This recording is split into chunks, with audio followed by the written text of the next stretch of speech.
आचार्य जी प्रणाम। होली का पर्व नज़दीक है। पिछले कुछ वर्षों से देख रहा हूँ कि इस दिन लोग एक दूसरे को रंग लगाते हैं। जवान लोग मोटरसाइकिल इत्यादि पर सवार होकर निकलते हैं, एक दूसरे पर अंडे कीचड़ इत्यादि फेंकते हैं। लड़कियों पर पानी के गुब्बारे इत्यादि फेंके जाते हैं। मुझे ये सब बड़ा झूठा और बेकार लगता है। मैंने निर्णय लिया है कि इस बार एकांत में अपने साथ समय बिताऊंगा इस दिन। आचार्य जी कृपया बताएं कि होली को बिताने का सम्यक तरीका क्या है, ताकि मैं अपने साथियों को भी बता सकूं। देखो, जब आसपास ये सब चल रहा होगा तो ये तो नहीं कर पाओगे कि एकांत में बैठे रहो। ये तो बड़ी मनहूस सी बात है। दुनिया होली खेल रही है, एकांत में बैठ गए, हो ही नहीं पाएगा तुमसे। तो जब होली का प्रभाव मन पर पड़ना ही है तो उसको सुप्रभाव होने दो। या तो ये करो कि उस दिन विदेश निकल जाओ जहाँ होली मनाई ही ना जाती हो। तब तो ये कह सकते हो कि साहब होली पर उपद्रव होता है और हम होली को छोड़ आए पीछे। विदेश वगैरह अगर नहीं जा रहे हो, यहीं पर हो, तो होली मनाओ और अच्छे से अच्छे और ऊंचे से ऊंचे तरीके से मनाओ। भूलो नहीं कि होली का पर्व बेमतलब नहीं है, अकारण नहीं है। बहुत गहरा संदेश छुपा हुआ है उसमें। उस संदेश को याद करो, उस दिन को एक सृजनात्मक रूप दो। भाई, तुमने कहा अंडे फेंके जाते, अंडे हमेशा तो नहीं फेंके जाते होंगे। अंडे फेंकने की प्रथा भी किसी हुनरमंद ने कभी शुरू ही करी होगी, पोल्ट्री वाला रहा होगा, कुछ बात होगी। तो जब कोई ऐसा हो सकता है होनहार जो होली पर अंडे फेंकने की प्रथा शुरू कर सकता है, तो होली पर कोई अच्छी प्रथा तुम भी शुरू कर सकते हो ना। हो सकता है कि तुम्हारी प्रथा को अभी 5 ही 7 लोग माने, पर अगर चीज़ अच्छी होगी थोड़ा विस्तार लेगी। अब मान लो बहुत विस्तार नहीं भी लेती तो भी तुम्हें तो ये आश्वस्ति रहेगी ना, सुकून रहेगा ना कि तुमने कुछ अच्छा करा। तो होली के पीछे जो भावना है उसको समझो और उसके अनुसार होली को मनाओ। कितने तो प्रतीक जुड़े हुए हैं ना होली से। हिरण्यकश्यप का अहंकार, हिरण्यकश्यप का अहंकार, जानते हो ना क्या हुआ था उसके साथ? हिरण्यकश्यप ने वरदान मांगा विष्णु से, ठीक है, बड़ी उसने भक्ति की, बड़ी भक्ति की, लेकिन भीतर अहंकार शेष रखा। वरदान मांगा, विष्णु आए, उसने बहुत कर रखी थी तपस्या, उन्होंने भी मुस्कुरा के वरदान दे दिया। उनकी माया वो जाने, कहानी कहती है। लेकिन चूंकि अहंकार भीतर बैठा ही हुआ था, तो जो वरदान मिला उसका इस्तेमाल उसने विष्णु के ही खिलाफ कर डाला। बम बम भोले। उसने अपने पूरे राज्य में निषेधाज्ञा निकलवा दी, बोला यहां कोई विष्णु का नाम नहीं लेगा। अब उसको जो ताकत मिली है, किससे मिली है? विष्णु से मिली है। और उस ताकत का इस्तेमाल वो किसके खिलाफ कर रहा है? विष्णु के ही खिलाफ कर रहा है। अब ये इतना जबरदस्त प्रतीक है ना? क्या इस प्रतीक को केंद्र में रख के होली पे तुम कोई नई प्रथा नहीं बना सकते? अब ऐसी बात कर रहे हो, आना होली के दिन संस्था में हम ही लोग बैठ के कुछ सोच लेंगे कि चलो इस प्रतीक को ध्यान में रख के कोई नई प्रथा निकालते हैं कि जिससे सब कुछ पा रहे हैं कम से कम उसके खिलाफ ना जाएं। और हम ये खूब करते हैं। हम कहते हैं हमारे पास आज ताकत है, हम लड़ के दिखाएंगे। और लड़ तुम किससे रहे हो? तुम उसी से लड़ रहे हो जिसने तुम्हें ताकत दी। तुमने अपने ज्ञान का, अपनी शक्ति का इस्तेमाल किसके खिलाफ कर लिया? भूल ही गए कि उसी के खिलाफ जिससे तुमने ज्ञान पाया, जिससे तुमने शक्ति पाई। जो ऐसा करे उसका नाम हिरण्यकश्यप। और ऐसा करने की हम में प्रवृत्ति बहुत होती है, सावधान रहो, ठीक है? और उसके बाद क्या देख रहे हो? और कई प्रतीक हैं, जितना मुझे अभी स्मरण आता रहा है बोल दूंगा। उसके बाद ये देख रहे हो कि बड़ी हार मिली कि उसका अपना ही लड़का उसकी आज्ञा नहीं मान रहा है। ले, अरे बाप रे, पूरे राज्य को तो उसने डरा दिया, बिल्कुल धमका के हड़का दिया है, मानोगे नहीं तो ये। और उसका अपना ही छोटू वो कह रहा है नहीं मैं तो विष्णु भक्त हूँ, मैं तो विष्णु को ही पूजूंगा, मैं नहीं मानता डैडी। अब डैडी ने जितने तरीके से हो सकता था, लॉलीपॉप दी होगी, ये दिया होगा उसको, एक्सबॉक्स दिया होगा, जो कुछ भी दिया जा सकता है, वो काहे को माने? वो भी प्रहलाद फैला हुआ है, कह रहा नहीं विष्णु चाहिए। तो अब अपने ऊपर कैसे ले अपने ही सुपुत्र को मारने का इल्जाम? तो बहन बुलवाई और बहन भी पहुंची हुई डायन। उसने सिद्धि हासिल कर रखी थी, क्या ये आग में जलूंगी नहीं और ये और वो। तो उसने बुलाया कि बुआ बुला रही हैं आना जरा। वो आ गया छोटू और बुआ जी उसको लेके बैठ गई आग में और उनकी सारी सिद्धि वहीं विफल हो गई। छोटू को तो कुछ हुआ ही नहीं, ये जल मरी आग में। ये जल मरी आग में। मतलब समझ रहे हो? जो कुछ भी तुम्हारे पास ताकत है, ज्ञान है, सिद्धि है, उसका अगर उल्टा इस्तेमाल करोगे तो वो छिन ही जानी है, तुम्हारे काम नहीं आनी है। काम नहीं आनी है क्या? वो पलट के तुम्हें ही खा जाएगी। तुम्हारे पास जो कुछ भी है उसका तुमने गलत इस्तेमाल किया नहीं कि वही चीज पलट के तुमको खाएगी। अब इसको केंद्र में रख के हम क्यों नहीं कोई नई प्रथा बना सकते हैं? लड़कियों को गुब्बारे मारने से तो बेहतर ही होगा ना। फिर क्या कर रहे थे? गुब्बारे मार रहे थे लड़कियों को।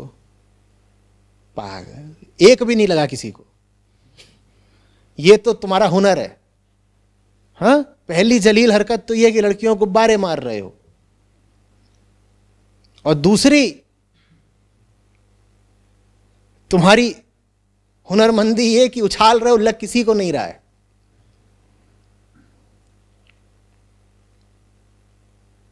अब विष्णु, उन्होंने देखा ये सब हरकत चल रही है यहां पे, तो वो उतर आए। उन्होंने वरदान दे रखा था इनको कि ना दिन में मरेंगे, ना रात में मरेंगे, ना किसी घर के अंदर मरेंगे, ना बाहर मरेंगे, ना आदमी से मरेंगे, ना जानवर से मरेंगे, ना अस्त्र से मरेंगे, ना शस्त्र से मरेंगे, और ऐसी एक दो चीज़ें थी।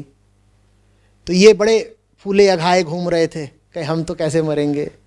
मरने के जितने तरीके होते हैं उन सब पे तो हमने कट्टस लगा दिया है, हमें तो कोई कैसे ही मार लेगा।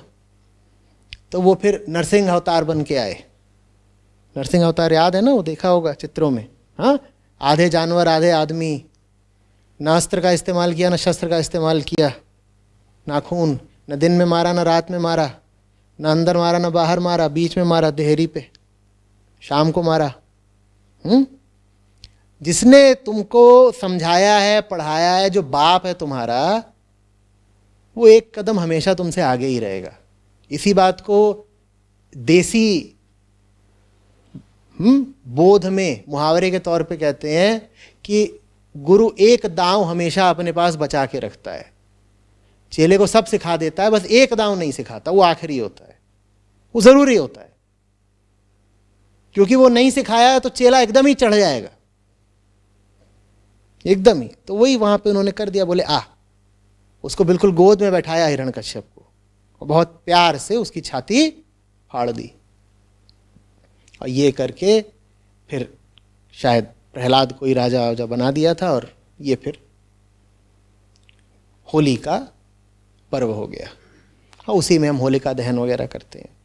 अब होलिका दहन हम करते हैं, उसमें लकड़ी काहे को जला रहे हो यार? एक तो लकड़ी बची नहीं, ऊपर से फॉसिल फ्यूल है। वो नहीं, फॉसिल फ्यूल तो नहीं है, पर ऑर्गेनिक फ्यूल है, उसमें कार्बन बहुत है। कार्बन जब भी जलेगा तो क्या निकलेगा? कार्बन डाइऑक्साइड निकलेगी। क्यों ये हरकत कर रहे हो? फिर पहले तो सब काम गाँव में होता था, तो मिट्टी थी, मिट्टी के ऊपर लकड़ी वकड़ी रख के जला दी। अभी आजकल होलिका कहाँ चौराहे पे जलाते हो? तो जो सार्वजनिक संपत्ति है वो खराब करते हो, चौराहे पे जाम लगाते हो। कोई बेहतर तरीका हम निकालते हैं ना, कोई ज़्यादा सुंदर तरीका, कोई ज़्यादा धार्मिक तरीका निकालते हैं ना। इसमें क्या धर्म है कि किसी को कुछ पता ही नहीं होली के मर्म के बारे में, होली के संदेश के बारे में, और यहाँ किसी के घर से कुर्सी उठा करके डाल दी है, होलिका में जला रहे हैं। हाँ, मैं छोटा था, क्रिकेट खेलते थे, एक था जो कि बल्ला और गेंद अपनी लेके आता था और बोले कि देखो पहले बैटिंग हमारी होगी, और पहले बैटिंग करे, जल्दी आउट हो जाए तो बल्ला गेंद लेके चला जाए। तो जनता ने टोली बना के उसका बल्ला ही डाल दिया। बोले ये सब पाप जल रहा है ना इसमें, ये जलना चाहिए।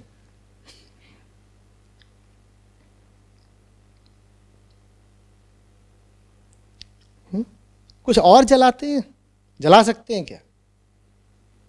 आमंत्रण है, समस्या है, लेकिन चुनौती भी है और संभावना भी है। कुछ ऊंचा कर सकते हैं क्या हम? वही तो सच्ची धार्मिकता है ना। लगातार आगे बढ़ते रहो, चरैवेति चरैवेति, निरंतर आरोहण होता रहे चेतना के उच्च से उच्चतर स्थलों पर। ये सब करो। ये नहीं कि हम होली का बहिष्कार कर रहे हैं, हम होली मनाएंगे नहीं, हम छुप के बैठ जाएंगे, देखो मुंह पे कीचड़ लगा दिया। कुछ और करके देखते हैं। वैसे अब एक बेहतर चीज तो होने लगी है। पहले जो रासायनिक रंग आते थे आज से 10 साल पहले ज़्यादा तक, अब उसकी अपेक्षा मैं समझता हूँ ऑर्गेनिक रंग आते हैं ना, फूलों वूलों से बने हुए, उस हद तक तो मामला वैसे ही ठीक हो गया है। पर वो बहुत छोटे तल का सुधार है, हमें उससे बहुत बड़ा सुधार चाहिए। एक बात समझ लो अच्छे से, अगर चाहते हो कि धर्म मर ही ना जाए, बिल्कुल विलुप्त ही ना हो जाए, तो धार्मिक प्रथाओं को सुधारना होगा। नहीं तो ये सब कीचड़बाजी, गुब्बारेबाजी, अंडेबाजी करके तुम उन्हीं लोगों की आवाज़ बुलंद कर रहे हो जो कहते हैं कि धर्म बेकार चीज़ है। और आज जानते हो ना कितने ऐसे लोग हो गए हैं। और मैं पश्चिम की नहीं बात कर रहा, हिंदुस्तान में भी मुझे लगता है अधिकांश आबादी ऐसी हुई जा रही है, ख़ास तौर पर नए जवान लोगों की, उनमें भी अंग्रेज़ी बोलने वाले लोगों की, जो कहते हैं कि रिलीजन इज़ ए न्यूसेंस, कि धर्म एक झंझट भर है उनकी नज़र में। वो कहते हैं धर्म चाहिए क्यों है? धर्म से सिर्फ नालायकियाँ होती हैं, बदतमीजियाँ होती हैं, धर्म बर्बादी का कारण है, ऐसा उनका कहना है। और तुम ऐसों की गाड़ी पर अंडा मारोगे तो कहेंगे देखा, मुझे तो पता ही था कि धर्म का मतलब बेवकूफ़ी। और ख़ास तौर पर याद रखो, सनातन धर्म पर बहुत हमला हो रहा है इस समय, वैदिक धर्म पर ज़बरदस्त हमला हो रहा है इस समय। तो जो लोग हमला कर रहे हैं उनको बिल्कुल मौका मत दो, ज़रा भी अवसर मत दो कि वो तुम्हारे धर्म में खोट निकाल पाएं। ये अंडेबाजी वगैरह करके तुम धर्म के दुश्मनों के ही हाथ मजबूत कर रहे हो। ये बात समझ में आ रही है?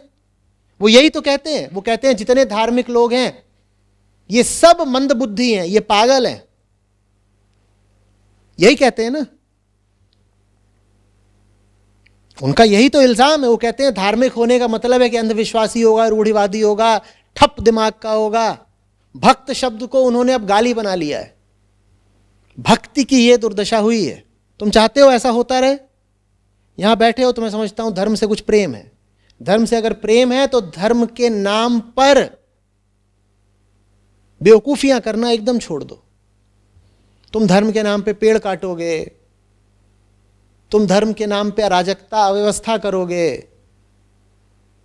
तो तुम धर्म का ही नाम खराब कर रहे हो। और धर्म बेचारा वैसे ही डूब रहा है आज के समय में। बड़ा दुख हुआ मुझे, ऋषिकेश में था, कावड़िए आ रहे थे, महाशिवरात्रि का समय था। मैंने आंखों से देखा उनमें से कुछ को स्त्रियों से दुर्व्यवहार करते हुए, विदेशी स्त्रियों से। अब वो विदेशी स्त्रियां ऋषिकेश आई हैं, योग वगैरह सीखने आती हैं, ये कांवड़िए उनसे मज़े ले रहे हैं। वो मज़े भी अगर स्वस्थ तरीके के होते तो ठीक थे। किसी का शरीर पकड़ लो, किसी को पकड़ के बिल्कुल हिला डुला दो, किसी की देह पे हाथ फेरो, ये किस तरीके का, कौन से तल का मज़ा है भाई? और वो सब जो लड़कियां जिनके साथ ये कर रहे थे वो पूछेंगी नहीं कि ये कौन लोग हैं, ये गेरुआ वस्त्र पहन के बम बम भोले करते जा रहे कौन लोग हैं। उन्हें बताया जाएगा ये शिव भक्त हैं। तुमने धर्म का ही नाश कर दिया। मुझे बताओ कि वो जो लड़कियां थीं अब वो कभी शिव भक्ति को सम्मान दे पाएंगी? अब वो कभी वैदिक धर्म को, अब वो कभी शैव धर्म को इज्जत की नजर से देख पाएंगी? वो कहेंगी हम जानते हैं शिव के मानने वालों को, इन्होंने हमारे साथ दुर्व्यवहार करा था। तो धार्मिक आदमी का कर्तव्य आज के समय में कई गुना बढ़ गया है, क्योंकि धर्म वास्तव में इस समय आक्रमण झेल रहा है, जबरदस्त आक्रमण, अहंकार का आक्रमण, बुद्धि का आक्रमण। बुद्धि माने जो सीमित बुद्धि होती है, जो बुद्धिजीवी वर्ग की बुद्धि होती है, उसका आक्रमण।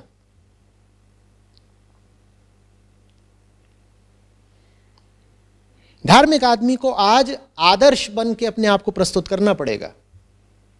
होली ऐसी चीज होनी चाहिए जिसमें शामिल होने को वो लोग भी लालायित हो जाएं जो धर्म को गाली देते हैं। होली इतनी सुंदर होनी चाहिए, इतनी सार्थक, इतनी प्यारी होनी चाहिए कि जो सब लोग बन के घूमते हैं ना कि धर्म इज डेड, धर्म बेकार की चीज है, वो कहें कि थोड़ा हम भी क्या होली के इस उत्सव में शामिल हो सकते हैं। वो आके तुमसे अनुमति मांगे।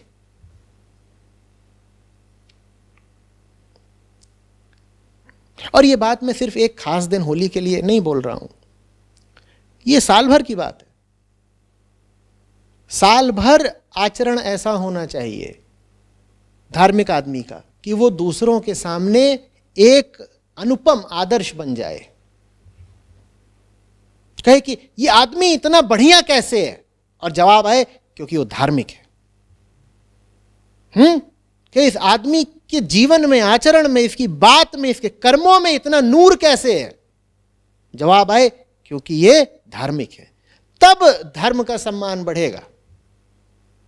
नहीं तो अभी तो वही चल रहा है, यदा यदा हि धर्मस्य ग्लानिर्भवति भारत। धर्म की ग्लानि ही हो रही है, जितनी कुरुक्षेत्र में हो रही थी उससे ज्यादा आज है। धार्मिक होना जैसे अपमान की बात बन गई है।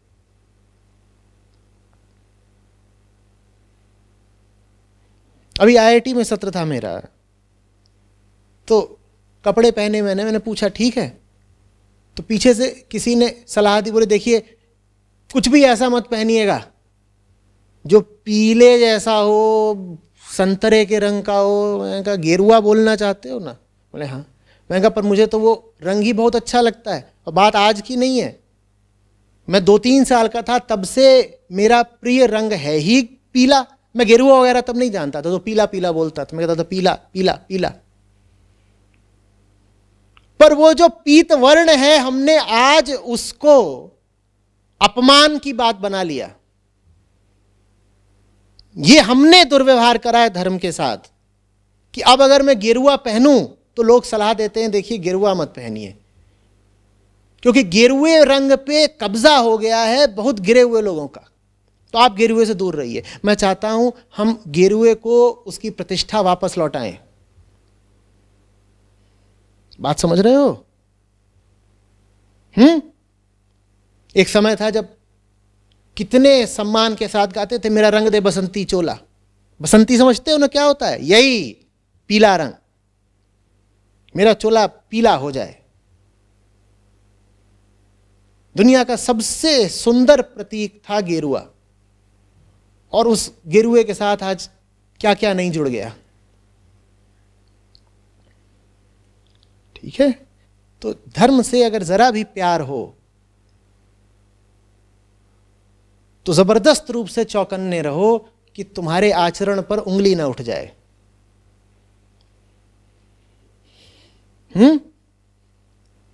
और धर्म के नाम पर उपद्रव और बदतमीजियां तो बिल्कुल भी नहीं। पर आचार्य जी, जो आचरण जिसके आप बोल रहे हैं कि बात उस पर उंगली ना उठ जाए, तो बाह्य आचरण के कारण हमें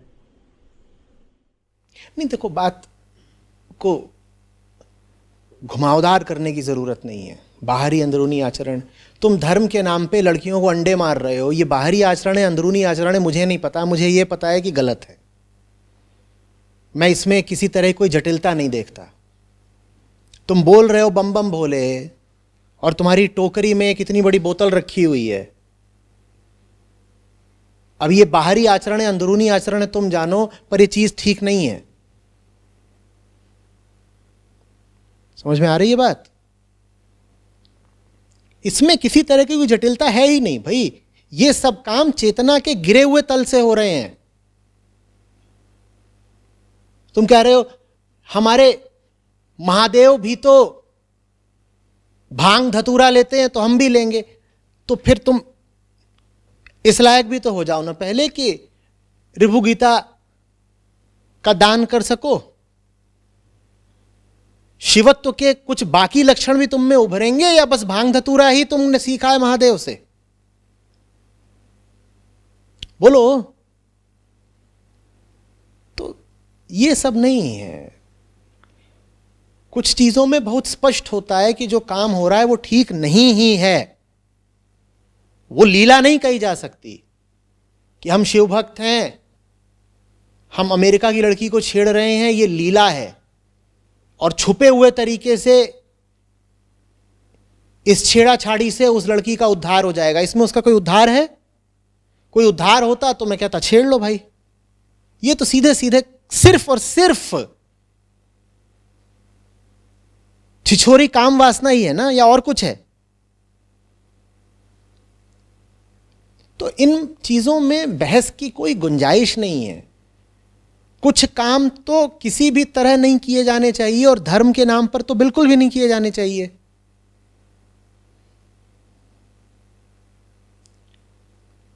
अनजाने लोगों को धमकाना,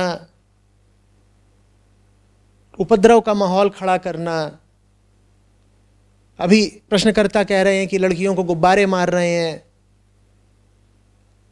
हाँ, ये अंडों वाली बात नहीं है मेरे लिए। मुझे कीचड़ पता था कि कीचड़ चलता है, लेकिन अंडे भी चल रहे हैं, ये और नई बात है। अब तो यहां पर पशुओं के प्रति क्रूरता भी दिख गई।